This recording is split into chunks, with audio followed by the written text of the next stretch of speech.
जय माता दी। नवरात्रि का यह पावन पर्व शक्ति की आराधना का पर्व है। इन 9 दिनों में आदि शक्ति माँ दुर्गा के 9 अलग अलग स्वरूपों की पूजा की जाती है। हर दिन देवी का नया स्वरूप भक्तों को शक्ति, ज्ञान और भक्ति प्रदान करता है। आज नवरात्रि का 6वां दिन है और आज का दिन समर्पित है नवदुर्गा के 6ठे स्वरूप माँ कात्यायनी को। भक्तों, शास्त्रों में कहा गया है कि जब भी संसार में अधर्म बढ़ता है, जब निर्दोषों पर अत्याचार होने लगता है, तब आदि शक्ति स्वयं किसी न किसी स्वरूप में अवतरित होकर धर्म की रक्षा करती हैं। माँ कात्यायनी भी उसी आदि शक्ति का एक तेजस्वी और वीर रूप है। यह देवी केवल करुणा और मातृत्व की ही नहीं, बल्कि न्याय और पराक्रम का भी प्रतीक है।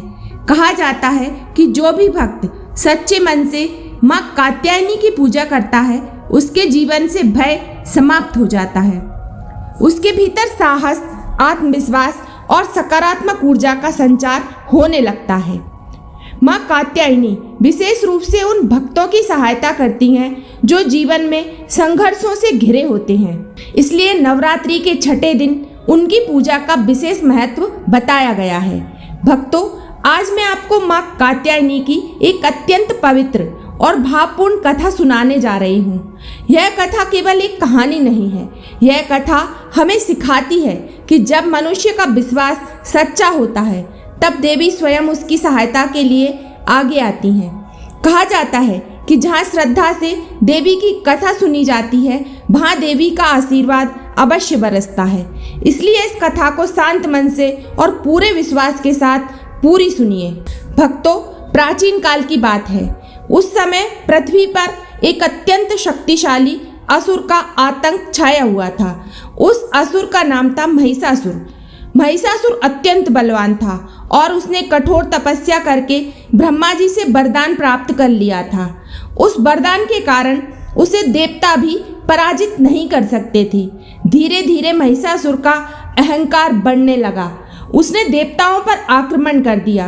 देवताओं और असुरों के बीच भयंकर युद्ध हुआ, लेकिन महिषासुर की शक्ति इतनी अधिक थी कि देवता पराजित हो गए। देवताओं को स्वर्ग छोड़कर भागना पड़ा। पूरे ब्रह्मांड में भय और अराजकता फैल गई।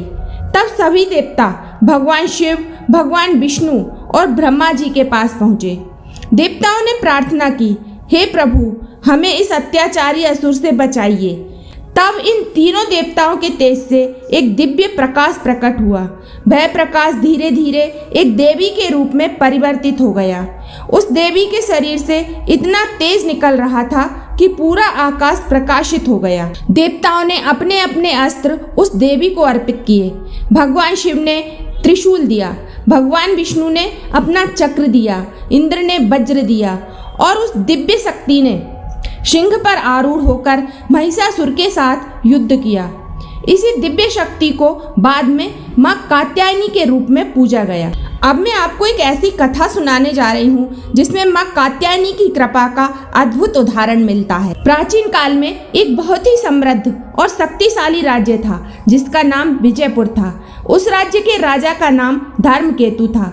राजा धर्मकेतु बहुत ही न्यायप्रिय, दयालु और धर्म का पालन करने वाले राजा थे। उनकी प्रजा उनसे बहुत प्रेम करती थी और राज्य में चारों ओर सुख शांति बनी हुई थी। लेकिन राजा के जीवन में एक बहुत बड़ा दुख था। विवाह के कई वर्ष बीत जाने के बाद भी उन्हें संतान सुख प्राप्त नहीं हुआ था। राजा और रानी ने कई यज्ञ किए, अनेक तीर्थों की यात्रा की, कई संतों का आशीर्वाद लिया, लेकिन फिर भी उन्हें संतान प्राप्त नहीं हुई। समय बीतता गया और राजा की चिंता बढ़ती गई। एक दिन राजा अपने राजमहल में बहुत ही चिंतित बैठे हुए थे। तभी वहाँ एक महान ऋषि आए। राजा ने उनका आदर सत्कार किया और अपनी समस्या उन्हें बताई। ऋषि ने ध्यान लगाया और कुछ समय बाद बोले, राजन, आपकी समस्या का समाधान है। राजा आश्चर्य से उनकी ओर देखने लगे। ऋषि ने कहा, यदि आप और आपकी रानी नवरात्रि के 6ठे दिन माँ कात्यायनी का व्रत और पूजा पूरी श्रद्धा से करेंगे तो देवी की कृपा से आपको अवश्य संतान की प्राप्ति होगी। राजा और रानी ने उसी क्षण संकल्प लिया कि वे नवरात्रि में माता का व्रत जरूर करेंगे। लेकिन उन्हें यह नहीं पता था कि देवी की कृपा प्राप्त करने से पहले उन्हें कठिन परीक्षा से गुजरना होगा। यहीं से शुरू होती है माँ कात्यायनी की अद्भुत कृपा की लंबी कथा। लेकिन आगे राजा वीरसेन के जीवन में जो होने वाला था उसने पूरे राज्य का भाग्य बदल दिया।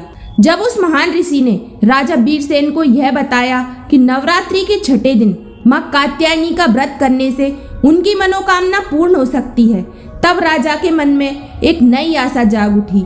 राजा ने उसी समय संकल्प लिया कि इस बार नवरात्रि में वे पूरे नियम और श्रद्धा से माता का व्रत करेंगे। ऋषि ने राजा से कहा, राजन, देवी की कृपा प्राप्त करना इतना सरल नहीं होता। देवी अपने भक्तों की श्रद्धा और धैर्य की परीक्षा अवश्य लेती हैं। राजा ने विनम्र होकर उत्तर दिया, गुरुदेव, चाहे कितनी भी परीक्षा क्यों न हो, मैं माता की भक्ति से पीछे नहीं हटूंगा। ऋषि यह सुनकर प्रसन्न हो गए और उन्होंने राजा को आशीर्वाद दिया। नवरात्रि का पावन पर्व आया। राजा और रानी ने पूरे राज्य में देवी की पूजा का आयोजन करवाया। राजमहल को फूलों से सजाया गया और मंदिर में विशेष पूजा की व्यवस्था की गई। छठे दिन सुबह राजा और रानी ने स्नान करके स्वच्छ वस्त्र धारण किए। मंदिर जाकर उन्होंने देवी माँ कात्यायनी की पूजा की। उन्होंने दीपक जलाया, फूल चढ़ाए और माता के सामने हाथ जोड़कर खड़े हो गए। हे माँ कात्यायनी, यदि हमारी भक्ति सच्ची है तो हमें संतान सुख प्रदान करें। पूरे दिन उन्होंने व्रत रखा और शाम को देवी की आरती की। उस दिन पूरे राज्य में भक्ति का वातावरण बना हुआ था। पूजा समाप्त होने के बाद राजा और रानी बहुत प्रसन्न थे। लेकिन उस दिन शाम को अचानक एक अशुभ समाचार आया। राज्य की सीमा पर शत्रु सेना ने आक्रमण कर दिया था। राजा वीरसेन को तुरंत युद्ध के लिए निकलना पड़ा। राजा के सामने एक कठिन परिस्थिति थी। एक और देवी का व्रत और पूजा थी और दूसरी ओर अपने राज्य की रक्षा का कर्तव्य। लेकिन राजा ने निश्चय किया कि वे दोनों कर्तव्यों को निभाएंगे। उन्होंने माता से प्रार्थना की, हे माँ, मुझे अपने राज्य की रक्षा करने की शक्ति दीजिए। और फिर राजा युद्ध के लिए निकल पड़े। राजा वीरसेन अपनी सेना के साथ युद्ध भूमि में पहुंचे। शत्रु सेना बहुत विशाल थी। युद्ध भयंकर होने लगा। राजा वीरसेन पूरी वीरता से युद्ध कर रहे थे, लेकिन धीरे धीरे स्थिति कठिन होती जा रही थी। तभी अचानक आकाश में एक अद्भुत घटना हुई। आकाश में तेज प्रकाश फैल गया। सैनिकों को लगा जैसे कोई दिव्य शक्ति उनकी रक्षा कर रही हो। यह माँ कात्यायनी की कृपा का पहला संकेत था। लेकिन अभी राजा वीरसेन की भक्ति की सबसे बड़ी परीक्षा बाकी थी। युद्ध भूमि में स्थिति बहुत गंभीर हो चुकी थी। शत्रु सेना संख्या में बहुत अधिक थी और उनकी शक्ति भी प्रबल थी। राजा वीरसेन पूरी वीरता से युद्ध कर रहे थे, लेकिन उनके सैनिक धीरे धीरे थकने लगे थे। तभी अचानक आकाश में तेज प्रकाश फैल गया। कुछ सैनिकों ने आश्चर्य से कहा, यह कैसी दिव्य ज्योति है। उस प्रकाश के साथ ही एक तेज हवा चली और शत्रु सेना में भय फैल गया। राजा वीरसेन ने उसी क्षण माता का स्मरण किया, हे माँ कात्यायनी, यदि मेरी भक्ति सच्ची है तो मेरी सहायता कीजिए। अचानक उनके भीतर एक अद्भुत शक्ति जाग उठी।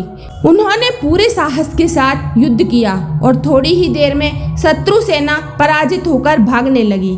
राजा को समझ आ गया कि यह उनकी शक्ति नहीं बल्कि देवी की कृपा है। युद्ध समाप्त होने के बाद राजा वीरसेन वापस अपने राज्य लौट आए। पूरे राज्य में उनके स्वागत की तैयारी होने लगी, लेकिन राजमहल में रानी का मन अभी भी चिंतित था। रानी ने माता के मंदिर में जाकर प्रार्थना की, हे माँ, आपने हमारे राज्य की रक्षा की है, उसके लिए मैं आपका धन्यवाद करती हूँ। लेकिन मुझे अभी भी एक इच्छा है, संतान सुख। रानी की आंखों में आंसू आ गए। मंदिर में दीपक की लौ शांत थी, लेकिन वातावरण में एक अद्भुत शांति थी। उस रात रानी को एक अद्भुत स्वप्न आया। उन्होंने देखा कि मंदिर में तेज प्रकाश फैल रहा है। उस प्रकाश के बीच एक दिव्य स्वरूप प्रकट हुआ। वह थी माँ कात्यायनी। माँ सिंह पर विराजमान थी और उनके हाथों में दिव्य अस्त्र थे। माँ ने रानी से कहा, हे पुत्री, तुम्हारी श्रद्धा और तुम्हारे पति की वीरता से मैं प्रसन्न हूँ। तुम्हारी मनोकामना शीघ्र पूरी होगी।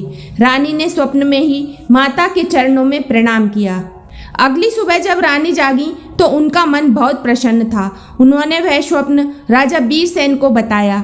राजा ने भी माता को प्रणाम किया और कहा, यदि यह माता का आशीर्वाद है तो हमारा जीवन धन्य हो जाएगा।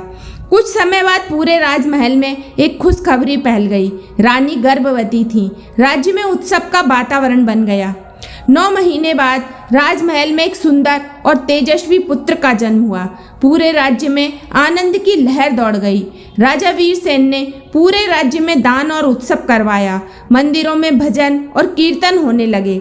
राजा और रानी अपने पुत्र को लेकर देवी के मंदिर पहुंचे और माता के चरणों में प्रणाम किया। राजा ने कहा, हे माँ कात्यायनी, यह सब आपकी कृपा है। भक्तों, यह कथा हमें सिखाती है कि सच्ची श्रद्धा और विश्वास से की गई पूजा कभी व्यर्थ नहीं जाती। माँ कात्यायनी अपने भक्तों की हर कठिनाई दूर करती हैं।